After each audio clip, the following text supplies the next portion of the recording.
silaturahim dengan orang-orang yang terpilih, yang terbaik di Sumatera Utara. Anda menjadi prihatin kita bersama. Mudah-mudahan pihak aparatur keamanan bisa menuntut. Pimpinan Pondok Pesantren Mustafawiyah dan yang saya hormati tokoh masyarakat Bapak Paslah Siregar yang tadi baru menyampaikan sambutan dan harapan sebagai masyarakat yang ada di Mandailing Natal, dan juga beberapa pimpinan kepala dinas OPD Provinsi Sumatera Utara hadir bersama saya, Kadis Kehutanan, Kadis Perizinan, dan Kadis PMD, dan seluruhnya tokoh masyarakat, alim ulama, Bapak Ibu masyarakat Sipulu-Pulu yang saya banggakan dan saya cintai. Alhamdulillah hari ini saya bisa sampai di sini. Pak Harun dalam kegiatan resesnya mengajak saya, kebetulan kami memang ada beberapa kegiatan di Mandailing Natal, dan ini baru kali reses pertama DPRD Provinsi Sumut yang langsung saya ikut serta di dalamnya.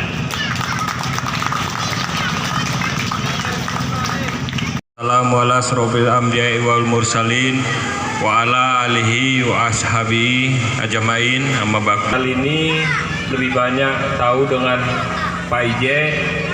Pak IJ ini sendiri Pak Wagub bukan juga daerah yang asing bagi beliau, bahwa di sini juga Pak Wagub merasa ini juga termasuk kampung halamannya sendiri. Kepada masyarakat Mandailing Natal yang tadinya masyarakat Mandailing Natal adalah pemilih terbesar Pak Gubernur Mawagub untuk pemilihan gubernur yang lalu. Ini saya sampaikan karena baru inilah tatap muka langsung dengan masyarakat. Jadi memang kami juga selalu sama, saya tahu juga perjalanan kami sering sama, jadi alhamdulillah bisa hadir beliau di sini,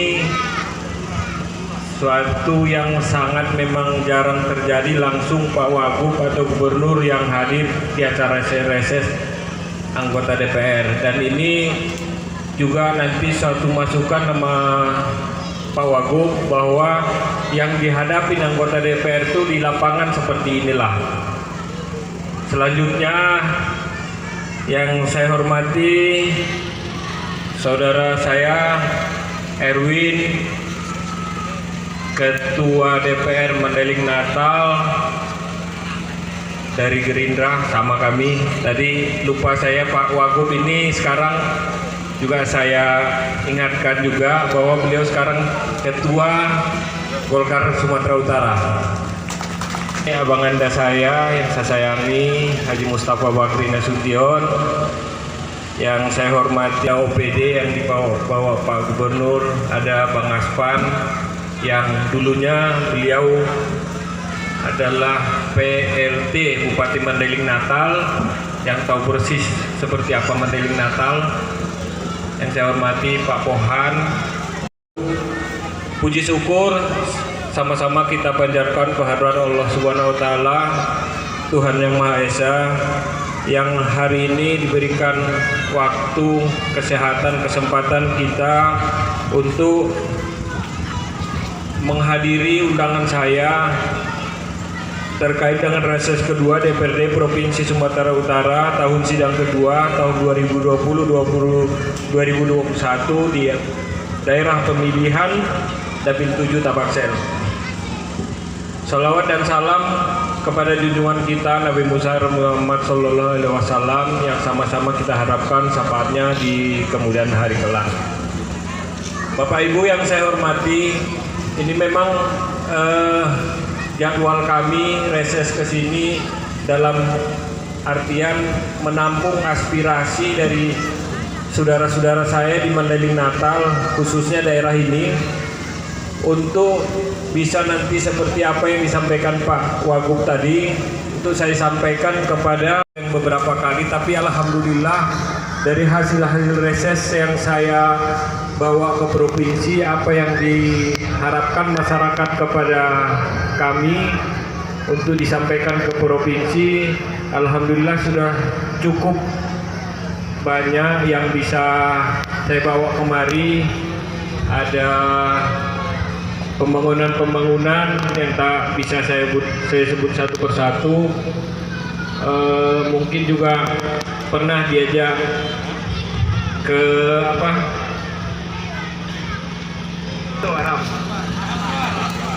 mungkin nanti Aswar bisa menyampaikan langsung kepada Pak Wagub, karena beliau hadir di sini, atau saudara-saudara saya yang lain juga bisa menyampaikan langsung ke saya.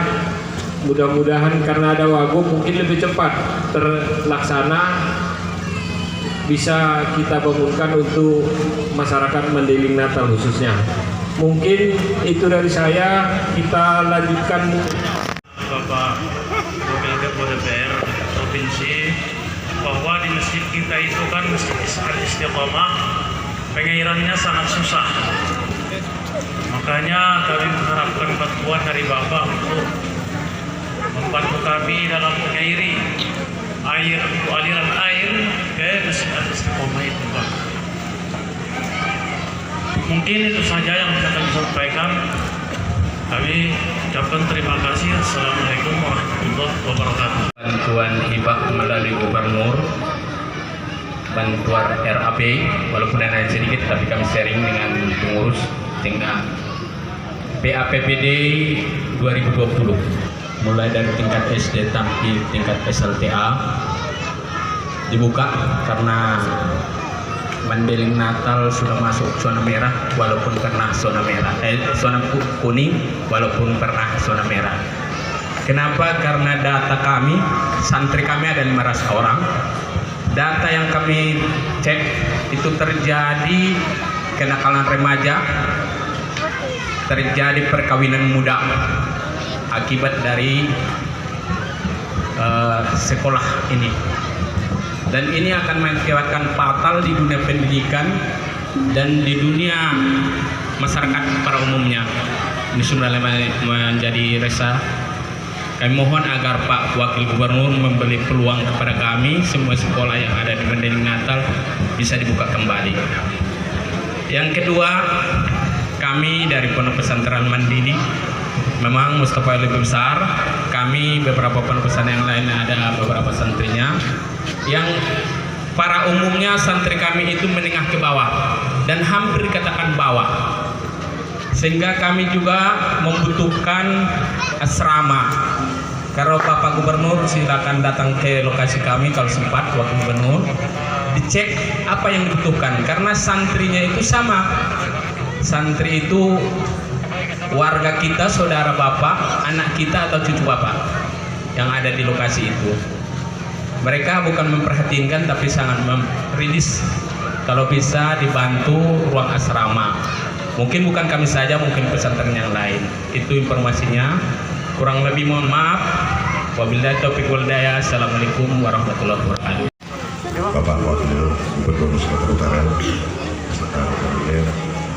yang kami hormati Bapak Wakil Ketua DPRD ke-1 Sumatera Utara yang sengaja datang untuk proses jumpa dengan masyarakat Mandailing Natal, dan seterusnya kepada Bapak Ketua DPRD Mandailing Natal yaitu Bapak Henry, dan seterusnya kepada bapak-bapak, ibu-ibu dan ulama yang sengaja datang hadir pada sore hari ini. Pertama, marilah sama-sama mengucapkan syukur alhamdulillah bahwa saja tadi Bapak kita dari Medan, baik dia Bapak Wakil Gubernur maupun Bapak Arun, memberikan waktu kepada kita masyarakat Penyambungan, khususnya Sepolu dan Kelurahan Penyambungan 2, untuk mengutarakan apa yang akan kita maksudkan kepada Bapak tersebut. Seterusnya salam dan salam marilah sama-sama kita bacakan yang kita ajarkan kepada Ruh Nabi Muhammad SAW yang mengucapkan Allahumma sholli ala sayyidina Muhammad wa ala alihi wasallam. Kepada Bapak Wakil Gubernur dan Bapak Arun, kami atas nama masyarakat Kelurahan Sepolu, belakangan ini Pak, tanah perkuburan kita Pak sudah padat Pak, yaitu yang bertempat di lokasi di lintas timur dekat rumah makan Parangan 2. Jadi untuk ini kami masyarakat Sepolu mengadakan musyawarah, yaitu untuk memperluas tanah perkuburan tersebut Pak, yaitu tempatnya di sekitar hanya beda 1 meter saja Pak dari lokasi yang lama Pak. Lewat ada sungai di situ, baru di sebelahnya Pak.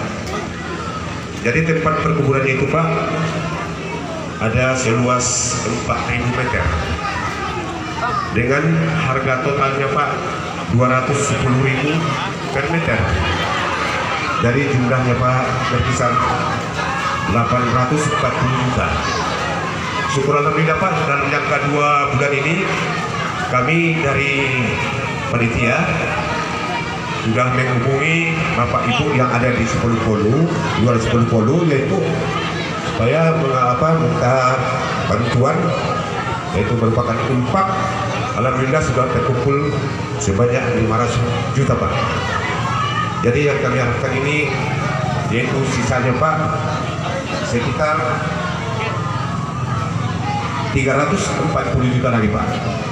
Jadi untuk ini mohon kepada Bapak Wakil Gubernur dan kepada Bapak Arun, seterusnya kepada Bapak Erwin supaya untuk ikut menguatkan daripada gerungan kami Pak. Sekian saja. Terima kasih. Mohon maaf. Assalamualaikum warahmatullahi wabarakatuh. Mudah-mudahan kita doakan bisa ditampung di anggaran di perubahan nanti. Terkait dengan Pak Aklamuddin, Pak Aklamuddin ya, dari Al-Mandili, terima kasih juga lah, dan terima kasih juga kita sama yang di atas kepada Allah Subhanahu Wa Taala bahwa apa yang kita harapkan kemarin sebagian sudah tercapai, sudah disetujui oleh Pemprov dan itu sudah disampaikan kepada Al-Mandili. Terkait dengan kendala pendidikan tadi, keringanan akan sekolah ini Pak, nanti mungkin Pak Wagub juga bisa menambahin bahwa ini belum ada dicabut dari pusat Pak. Jadi nggak mungkin juga Mandailing Natal diberikan khusus, tapi mungkin dengan cara-cara tertentu kita bisa membuka sekolah atau mendidik anak-anak kita yang ada di lapangan Pak.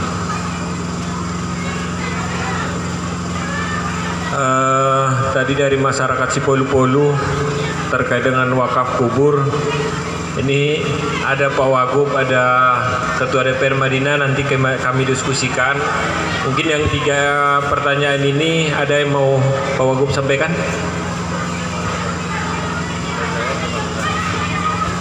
Kaitan dengan sekolah untuk bisa tatap muka. Bapak-bapak sekalian, ibu sekalian, memang ini tidak hanya Madinah, ada beberapa daerah menginginkan bagaimana anak-anak kita ini bisa berkegiatan sekolah tatap muka langsung. Tapi hal ini bukan juga Sumatera Utara, bahkan seluruh Indonesia. Keputusan yang diambil ini bukan juga hanya untuk Sumatera Utara atau gubernur hanya melarang wilayah Sumatera Utara, tapi ini secara nasional seluruh Indonesia belum diizinkan untuk sekolah tatap muka langsung karena suasana pandemi COVID ini kelihatannya Pak tak ada, kelihatannya sehat-sehat. Memang alhamdulillah kita sehat semua, tapi virus ini tak nampak di mata kita Pak. Tiba-tiba nanti ada orang sakit, alhamdulillah bisa tertolong. Kalau tak tertolong, tapi karena tak diperiksa di tempat di rumah sakit, ini ujian Allah untuk umat manusia, bukan hanya di Indonesia, seluruh belahan dunia. Tapi menurut saya banyak hikmah baiknya. Pertama, kalaulah kemarin kita mungkin saya bilang ya, menyerahkan untuk anak kita sehari-hari, semua kita serahkan kepada guru-gurunya. Akhirnya orang tua merasa lepas tanggung jawab. Saat pandemi ini tak bisa kemana-mana. Inilah tugas orang tua saat ini, mendekat kepada anak-anak, mendekat kepada keluarga, dan anak-anak kita pun disinilah waktunya mereka kita sadarkan, nah kalau kau tak belajar, kau tak pintar, karena guru kau hanya bisa melihat dari jauh. Kalau yang lalu gurunya lihat langsung, kadang gurunya marah, mengadu ke rumah, orang tuanya pula marah dengan guru. Nah saat ini guru tinggal lihat dari jauh. Tugas orang tua memantau anak-anak kita, sadarkan supaya pentingnya belajar untuk diri dia. Jadi menurut saya kaitan dengan anak kita. Pak Wakil Ketua DPRD Sumatera Utara dan Ketua DPRD juga hadir di sini. Saya perkenalkan Pak Wagub, nama saya Iskandar Hasibuan, penduduk Panjangkungan 2, profesi sehari-hari wartawan. Ada beberapa hal yang ingin saya tanyakan, saya mohon penjelasan langsung dari Bapak Wakil Gubernur Sumatera Utara. Yang pertama, mungkin seluruh Indonesia sudah mengetahui adanya penghinaan kepada Pondok Pesantren Mustofawiyah Purba Baru dan ulamanya. Sadisnya pemilik akun Facebook Rizky Ardiansyah ini menghina, membuat editan foto orang yang sudah meninggal, ulama kita, ulama karismatik. Ini saya mohon penjelasan langsung ataupun pendapat daripada Pak Wakil Gubernur. Sampai detik ini tanggal 23 Februari, belum ada polisi, baik Kapolres maupun Kapolda Sumatera Utara, menyampaikan tanda-tanda siapa sebenarnya pemilik akun Facebook ini.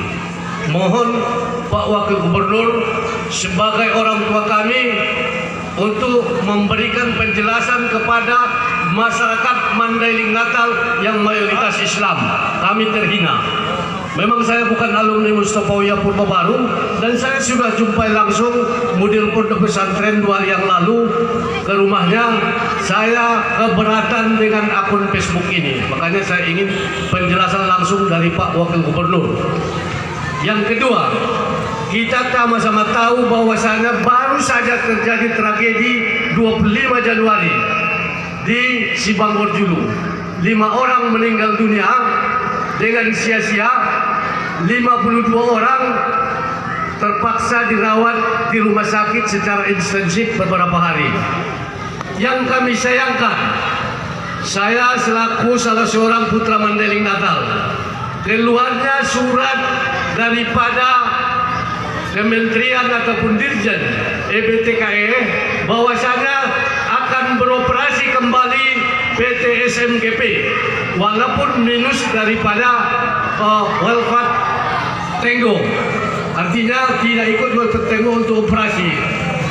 Karena ini kami ingin penjelasan, kami tidak pernah mendengar penjelasan dari pemerintah Sumatera Utara bahwasanya tragedi 25 Januari ini sangat sedikit penjelasan dari gubernur ataupun wakil gubernur Sumatera Utara. Kami ingin penjelasan pendapat daripada Bapak Wakil Gubernur Sumatera Utara terhadap surat yang dikeluarkan akan beroperasinya kembali daripada PT SMGP ini. Yang terakhir, kita tahu sama-sama, bahkan masyarakat Kota Panjabungan tahu persis bahwasanya di Kota Panjabungan Pak Harun sudah pernah dengan gubernur jalan kaki mulai dari Pasar Lama sampai ke Pasar Baru. Ini setiap musim hujan akan banjir. Datang pemerintah Kabupaten Mandailing Natal, Bupati Mandailing Natal, ini kewenangan daripada Gubernur Sumatera Utara. Oleh Gubernur Sumatera Utara telah melihat dan telah pernah dibersihkan, tapi sampai saat ini langganan banjir ini merusak penataan Kota Panjabungan. Kami ingin penjelasan daripada Pak Wakil Gubernur, apakah memang anggaran APBD Sumatera Utara untuk ini tidak ada, atau memang ditiadakan atau tidak pernah diperhatikan sama sekali. Demikian yang dapat kami sampaikan. Mohon penjelasan dari Bapak Wakil Gubernur Sumatera Utara. Terima kasih. Assalamualaikum warahmatullahi wabarakatuh. Tahu betul bagaimana saya berkomunikasi langsung dengan Kapolda. Dari mulai pertama FB itu muncul dan WA-nya masih ada sini jawabannya. Sampai dengan tadi malam, sampai tadi pagi dibahas Pak Kapolda, saya sampaikan Pak Kapolda, saya baru sampai di Purba Baru tadi malam, semalam sore saya berangkat dari Medan. Tadi malam banyak yang saya kirim beliau, sudah beliau jawab. Pagi tadi juga beliau bilang, Pak Wagub, saya atensi penuh untuk hal ini. Pak, sama saya pun tak alumni pesantren. Tapi kalau namanya adalah orang yang menghina agama, bukan hanya karena agama Islam, agama lain pun. Kami sekarang diamanahkan sebagai Gubernur Pak Edi, saya Wakil Gubernur. Kita tak mau Sumatera Utara ini menjadi suasana yang tak kondusif. Karena ada mungkin oknum yang bermain-main, apalagi menghina pesantren Mustafawiyah. Mustafawiyah, Purba Baru, yang ada di Purba Baru, keluarga Mustafawiyah bukan juga orang lain bagi saya dan keluarga. Keluarga saya juga, saya merasa sangat tersinggung kalaulah keluarga Mustafawiyah terganggu, apalagi ini pesantren, tempat anak-anak kita menimba ilmu agama yang kita harapkan nanti menjadi baik untuk masyarakat ke depan yang mempunyai iman, ilmu yang baik. Jadi kalau itu tak usah Bapak ragukan, tapi kita harus bersabar Pak. Jangan nanti, memang saya sampaikan Pak Kapolda mohon jangan sampai para alumni sudah mulai berbicara masalah ini. Jangan sampai nanti para alumni, anak-anak pesantren terpancing suasana ini menjadi nanti tak baik, menjadi mengambil keputusan dalam penindakan yang belum pasti juga orangnya siapa, nanti menjadi pemicu suasana tak kondusif. Jadi sabar saja Pak, kita serahkan ke kepolisian. Jangan kita bertindak dan jangan kita juga memanas-manasi ataupun menceritakan ini menjadikan yang tak ada niat kita memanasi, tapi terpancing orang, akhirnya korban orang yang belum pasti siapa pelakunya. Sabar Pak, pasti kami tak diam. Secara jabatan kami harus menjaga kondusif Sumatera Utara dan menjaga seluruh. Ini kan saya tidak tinggal diam, tapi yang lain pun pasti kita mau Sumatera Utara ini tetap aman. Kedua, masalah PT SMGP yang ada di Bangor Julu, tadi pagi pun secara tak sengaja saya bertemu orang yang dikasih tanggung jawab dari pemerintahan untuk menyelesaikan masalah ini, baik kepada pihak keluarga yang meninggal dan juga yang di rumah sakit, artinya di luar perusahaan tapi dari pemerintah. Dan ini pemerintah tidak juga lepas tanggung jawab. Harus SMGP bertanggung jawab dengan masyarakat yang korban. Kecelakaan ini juga tak diinginkan. Pastinya perusahaan pun tak menginginkan, tapi itu sudah terjadi. Tapi tak boleh lepas tangan. Harus tanggung jawab perusahaan. Secara aturan semuanya itu di pemerintah pusat, baik perizinannya dan segala sesuatunya. Pemerintah provinsi dan kabupaten mengawasi provinsi sebagai perpanjangan tangan pemerintah pusat, akan melaporkan hal-hal ini semuanya Pak. Tak bisa kami ngambil keputusan. Tapi apapun itu Pak, tak mungkin pemerintah mengorbankan rakyat. Kita tuh untuk perusahaan ini Pak, berapa banyak tenaga kerja nanti yang korban, itu harus kita pikirkan. Bukan berarti kita menggampangkan nyawa orang, tidak. Tetap harus bertanggung jawab sesuai aturan perizinan yang dikeluarkan, dan secara aturan perusahaan harus bertanggung jawab, baik yang meninggal, baik yang sakit, baik juga yang masih berobat jalan. Ini tetap kita awasin Pak, tak mungkin kita biarkan. Dan tak mungkin juga Pak Gubernur atau kami hanya bersuara-suara di media tapi tak berbuat. Kita tetap awasin, kita tetap tak tinggalkan. Tapi Pak, sekali lagi mohon kita juga memikirkan kelangsungan hidup tenaga-tenaga kerja ada yang dalamnya dan juga perusahaan ini. Ketiga, mengenai pasar lama yang tadi Bapak bilang, pasar baru, itu memang badan jalannya Pak Pendi, mohon maaf sebelumnya Pak Pendi Kadis, ini badan jalan tanggung jawab kita provinsi atau kabupaten. Tadi saya di awal sudah saya sampaikan, dalam proses pembangunan ada tingkat kabupaten kota, ada tingkat provinsi, ada tingkat nasional. Tapi tak salah, masyarakat tak salah, masyarakat tak mengerti mana itu badan jalan nasional, mana provinsi, mana kabupaten. Yang tahu bagaimana ini bisa baik. Pak Gubernur kemarin sudah berjalan dengan Pak Harun, saya tanya, memang Pak Gubernur sudah berjanji untuk merapikan ini, walaupun tanggung jawabnya bukan provinsi. Tapi Pak, sekali lagi mohon waktu, kami akan menyampaikan dengan balai jalan yang di bawah Kementerian PU langsung, supaya ini segera diperbaiki. Terima kasih Pak Iskandar, saya senang hari ini bisa hadir, bisa tahu saya ternyata reses itu begini. Tapi bagus, ini dua arah secara langsung. Tapi nanti habis ini Pak, banyaklah nanti anggota Dewan mengajak saya juga, masa Pak Harun aja Bapak damping.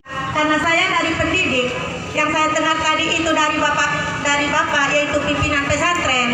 Nah kalau saya Pak dari sekolah umum, kebetulan saya mendidik di SMP.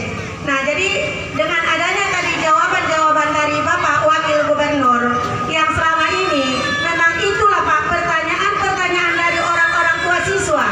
Karena kebetulan kami di desa Pak, dengan tidak dibukanya sekolah, maka banyak anak-anak didik kami, apalagi tingkat SMP Pak, tingkat yang masa pubertasnya anak-anak kami Pak, banyak yang tidak lagi melanjutkan sekolah dan banyak yang sudah berumah tangga Pak, mungkin karena masalah COVID ini dan tidak adanya pendidikan pada masa anak-anak kita Pak.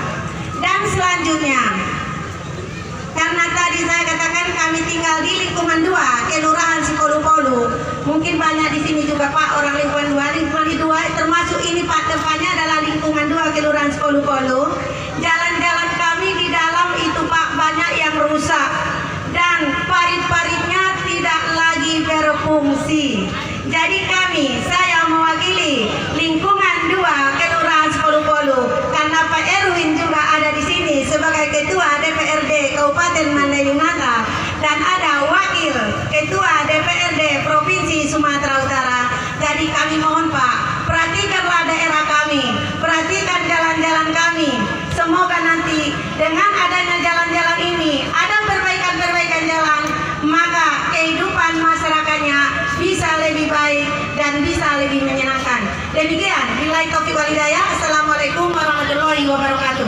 Kabupaten Bu, termasuk dengan paret-paretnya semua. Baik, selanjutnya mungkin ini kan sudah menjelang maghrib, kita masih mau beribadah. Mana tahu ada penyampaian yang lain yang bisa disampaikan ke kami, nanti saya coba kita perjuangkan ke provinsi. Mungkin ada lagi Pak Wagub yang mau disampaikan? Pak Gubernur itu memang langsung direspon sama Pak Wagub, sama Gubernur langsung nelpon ke Pak Kapolda dan nelpon kemana-mana itu jadinya. Tapi mungkin tidak semuanya bisa diceritakan sama Pak Wagub. Insya Allah kita tunggu hasil dari aparat yang berwenang terhadap itu. Terima kasih.